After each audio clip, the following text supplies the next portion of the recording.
تەماشەوانên هێژە جارەکەدن دەم باش تگەشتەکەن و دەش بەرنامەیە زمان و ڕامان ئەسیماف خالد محەممەد بوەرەمە بە میێوانداریە کەسایەتی و شارەزایەن زمانزان بە تایبەتی دوارێ زمانی کوردیدە ئەم سوودێژ زانیاریên mêvanê xwe dibînin لەو ماژî ئەم بباش dibînin ku her divê geşta xwe de berdewam bin. Vê carê jî mêvanê me nivîskar û rewşenbîrekî navdar e ji Bakurê Kurdistanê ye. Nivîskar Ednan Dogan.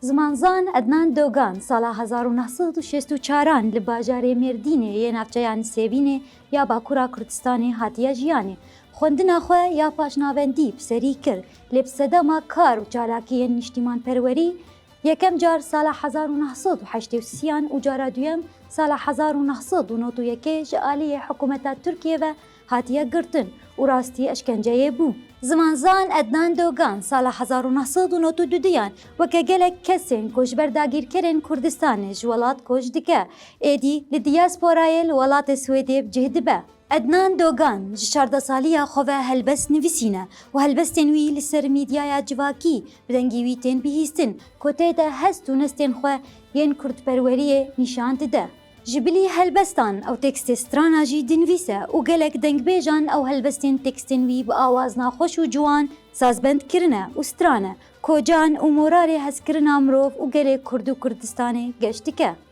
Kamê bi hev re bizanibin nerînên mamoste Ednan Dogan derbarê zimanê Kurdî çi ne û xwendina wî ji rewş û pêşeroja zimanê Kurdî çawa ye û çi pêşînyar û bîrokeyên nû cemûî hene ji bo vê yekê em ê hejmarin ji pirsên giring arasteyê wî bikin û bi hev re bersivîn wî bibihîsin. Pirsa pêşîn jî hûn rewşa heyî ya zimanê Kurdî li welat û dervî welat çawa dinirxînin? Rewşa zimanê Kurdî ya heyî li welat û li derveyê welat duwarê nivîskî û duwarê wêje û edebî û akademîkî de rastî gelekî pêşket diva demê dawî de lê têbîniyek heye gerek ez bêjim. Di nav gel de li kuçe û kolan û li skaka û heta di nav malê de êdî bi Tirkî tê heftin ev cihê rexnê heye gerek em li ser vê bisekin. Gelo heta çi radeyê hûn bi pêşeroja zimanê Kurdî geş bînin, govê xurt û dolementtir bibe. Ji bo pêşeroja zimanê Kurdî ez geş bînim. Lewra êdî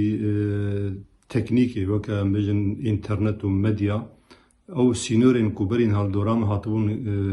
kilîtkirin ji holê rakirina êdî derfet ji me re çêbûne û Kurd jî gel zimanê xwe xwedî derdkevin. Weke têbîniya yekem gom got heger em jî weke gel bi taybet nav malê xwe de bi Kurdî biaxivin û li gel hevdû Kurdî biaxivin ez gelekî geş bînim. Gelo çi astengî û zehmetî li pêşiya pêşxistin, geşkirin û dolementkirina zimanê Kurdî hene. Eger erê çawa dibe ku ew astengî bên hilanîn? Astengiyên pêşiya pêşxistina zimanê Kurdî yekem ku sazî û dezgehên me ê wekî dewlet, wekî dewletbûn, wekî li gora peyrav û li gora pîvanê dinyayê dewleta nînin. Ev astengiyek herî mezin e li pêşiya me ku em nikarin baştir zimanê xwe pêş bixin û ji bonî ev ji holê rabê gerek sazî û dezgehên netewî çêbibin û ê ku hene jî li erkê xwe xwedî derkevin. Kêşe û pirsgirêkên girêdayî zimanê Kurdî wê çawa bên çareserkirin? Kêşe û pirsgirêkên li pêşiya zimanê Kurdî yani ê girêdayî zimanê Kurdî em Kurd li zimanê xwe heger xwedî derkevin ew ê ji holê rabin û dîsa jî ez bêjim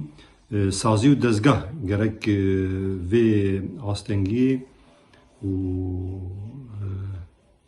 gerek vê alîkarî ji bonî gelê Kurd bikin û di nav liv û tevgerê de bin. Gelo pêkan e got ferhengek yek zimanî ya Kurdî Kurdî çêbe û hemû zaravayan xwe bigire. Eger erê girîngtirîn gav û merc bo gihiştin vê armancê çi ne? Belê pêkan e ku ferhengeke Kurdî çêbibe û hemû zaravayan jî li xwe bigire. Ev tiştekî pêkan e. Gav û merca herî yekemîn jî dîsa sazî û dezgeh û kesên akademîker ku li ser ziman di nava lêkolaniyê de ne û li sîngeh xwe xistine gotine em ê vî zimanî bi pêş bibin û bi rastî ciwamêr û ciwanîka karekî bedew jî dikin. Ev wezîfe û erkiya wan e. Gelo pêkan e got nêzîkbûnek navbera zaravayên zimanê Kurdî pêk bê. Bi nerîna we guncawtirîn rêkar û rêyan ji bo gihiştin vê yekê çi ne? بله نزیکبونا دناوا زراوین کردی ده پیکانا چمانا ام بلکی وکی سیاسی یکیتیک نتوی دناو پارتیین سیاسی ده و دناو گلین کرد نکاربن باواکی سیاسی درست بکن لی جبونی زمان دکاری یکیتیک نتوی چه به و اوی به گاوک کو جبونی یکیتیک نتوی ده هر قاده ده جی که وری دامزراندن جبو ویجی که دیسا یعنی یا یکم او کسین کو لسر وی مجاره هورد بن و لیکولینت کن سازی و دزگاه نتوی چه ببن سازی و دزگاه نتوی لبینا خودی درکبن بی ترس و بی اما و بی فقط و بی کو برجواندین شخصی و سیاسی بی نپیش بکبن نابلوف تو بگره ده هنکی جا الفبه بۆ نویسینا بکردی گونجاوتر دبینن و چما؟ لگورا من الفابیا کردی یا لاتینی گنجاوتر از دبینم و هگر به پرسیار کردن چما جبر هنک حسانتره و ایرو دنیاجی که د روشک صدی نوت جدنیای نوت و پنج جدنیای به الفابیا لاتینی جبری دولت عربا الفابیا لاتینی جسو دور دگرن ام جيت كارن جيستو دور بقرن القرام الفابيا لاتيني وهي جهده بي لي قرق الفابيا ديجي نويج بيركرن لسرويجي وري سكناندن و وري باراستن هون هابونا دەستهەلاتێکە کوردی ji بۆ پاراستن پێشخستن و خوردکردنا زمانی کوردی حتا چرادەی پێوی دبینن بله پرس هبونا دستلاتداریه که کردی جبو پاراستن و پیشخستن زمانی کردی ji desthilatdariyê zêdetir sazî û dezgahên netewî pêwîstiyeke jinan û avê bêhtir bi vê saziyê yan bi van saziyan heye ku sazî ji bo zmanê Kurdî ê netewî werin damezrandin û weke hemen bêje di hemû pirsê de jî bersiva min ku ev sazî li vî zimanî li va zaraveya û li alfabê û li geşkirin û xweşkirin û pêşxistina zimanê Kurdî xwedî derkevê oto asimilasyon